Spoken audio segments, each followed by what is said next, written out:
Allez, direction le Japon maintenant avec vous, Florent Dabadi. Merci d'être avec nous sur TV5 Monde. Vous êtes journaliste et vous publiez Comment je suis devenu japonais aux arènes. Un pays de contraste, d'ambiguïté, un chaudron où se mélange justement pudeur, tatemae et excès aussi.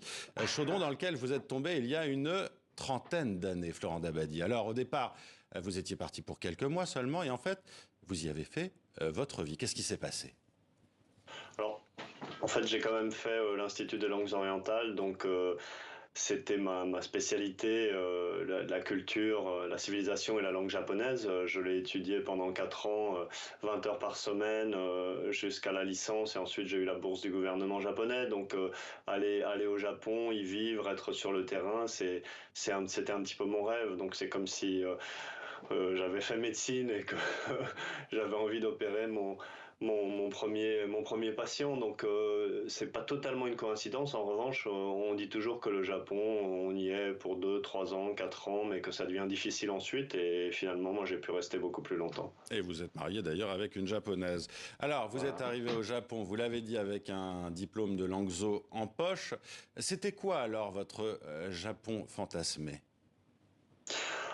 C'était un petit peu les stéréotypes que j'avais comme jeune parisien dans les années 80. C'était les films japonais d'Ozu. C'était aussi, pas encore les mangas, mais quelques dessins animés comme le fameux Akira, donc la science-fiction qu'on voit à travers la vie nocturne ici à Tokyo.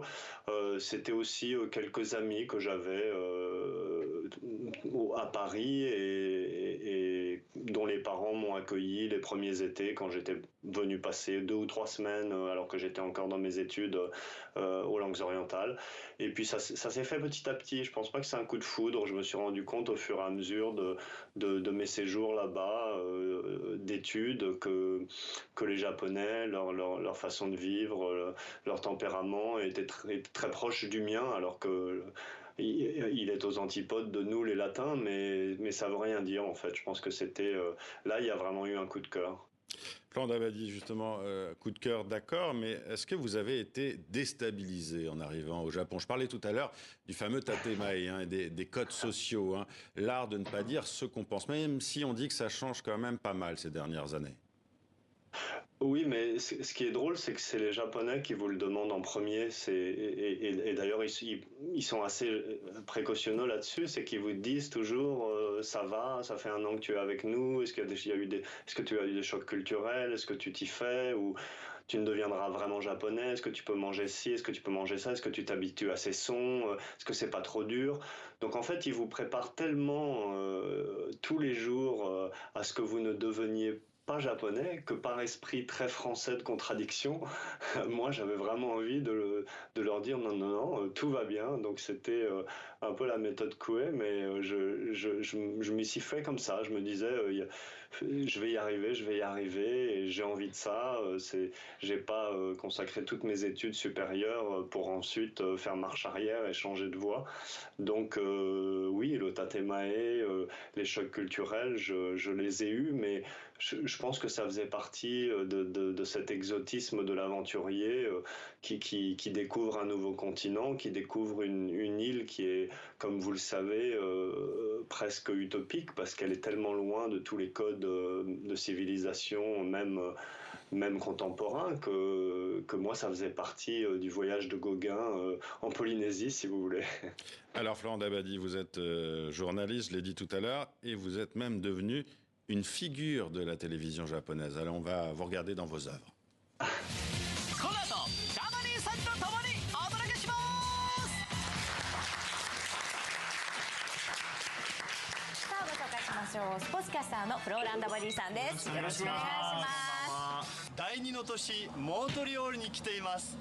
モントリオールは北米のパリと呼ばれる文化都市であり、ここは昨年の NHL 王者ピッツバーグペングインズのホームピッツバーグです。外国人がいました。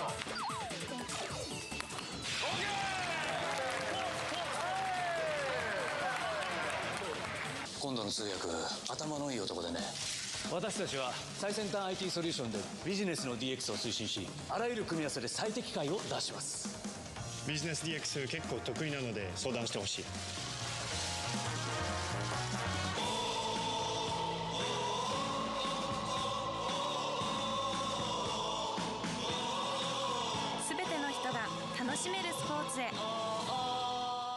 Bon, Florent Dabadi, comment vous en êtes arrivé à la télévision japonaise? Je crois qu'on vous entend même parler de pingouins à un moment, hein.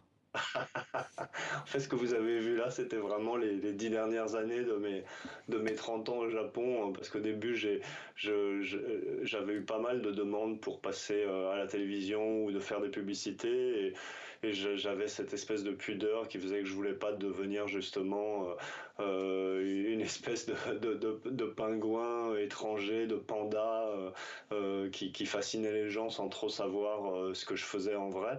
Et puis, il y a eu quelques spots. Le dernier que vous avez vu dans le bain, c'était contre le racisme. Il y en avait un autre qui était pour l'ouverture du Japon au tourisme. Donc à chaque fois, c'était, on va dire, pour la bonne cause. Mais je suis passé dans les médias japonais parce que de formation, avant de faire les Langzhou, moi j'avais fait des écoles de journalisme et je voulais être journaliste. Et en l'occurrence, je voulais devenir journaliste sportif. J'ai fait la Coupe du Monde de football 2002 assez par hasard avec un coach français et j'ai eu des offres pour passer du côté des médias. On vous a repéré, hein, c'est ça, hein, à la Voilà, télévision, puisque vous étiez l'interprète de ce coach, c'est ça? De Philippe Troussier, qui était le coach français de l'équipe japonaise en 2002. Et c'est ça qui m'a fait changer de cap pour le journalisme. Et j'ai vraiment eu la chance dans ma vie à chaque fois de retomber sur mes pieds ou du moins de retrouver mes premières vocations. Donc voilà. Alors, le milieu de la télévision japonaise, c'est un milieu qui est assez fermé, où on demande souvent aux étrangers de jouer les gaijin de service. Les gaijin, ce sont exactement ces étrangers au Japon. Vous n'aviez pas cette crainte-là, quand même, de devenir un peu un stéréotype. Je crois que vous l'avez déjà dit, hein, d'une certaine manière. Oui, non, mais exactement, c'est ce que vous me disiez, ce que je vous disais tout à l'heure, c'est-à-dire que j'avais quand même une appréhension de me brûler les ailes trop tôt. En allant faire une espèce de tourisme télévisuel juste parce que j'étais étranger, que je parlais. C'est vrai, un de mes dons, c'est les langues et j'ai une bonne oreille, donc j'arrive vraiment à parler sans accent comme un japonais. Je ne peux pas vous dire que je suis bilingue comme les plus brillants interprètes des Nations Unies, mais bon, j'écris le japonais, je lis le japonais et je le parle vraiment comme un japonais par mimétisme.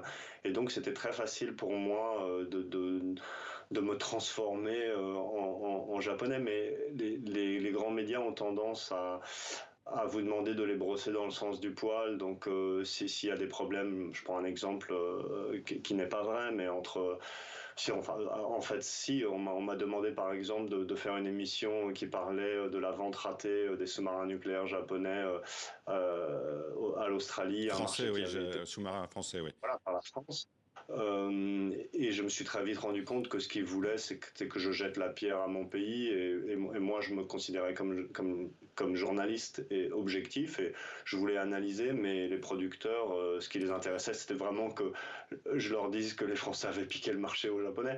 Et donc, il y a souvent cette situation qui est pas très confortable. Et c'est pour ça que la télé à grande audience, je me méfie de pas trop vendre mon âme en y allant faire trop de présence. Mais sinon, il y a des médias fantastiques, il y a des documentaires fantastiques. J'ai fait des émissions sur Napoléon, sur Claude Monet, où on nous envoyait à 20-30 personnes à Giverny, aux Invalides. Il y a quand même des moyens de production qui sont presque hollywoodiens, qui sont incroyables. Donc je me régale quand même de temps en temps.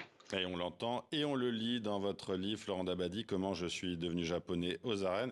Voilà, qui peut servir justement de base pour tous ceux, et il y a notamment beaucoup de jeunes qui rêvent d'aller au Japon s'installer et qui ont été biberonnés aux animes et aux mangas. Merci Florent Dabadi d'avoir été avec nous.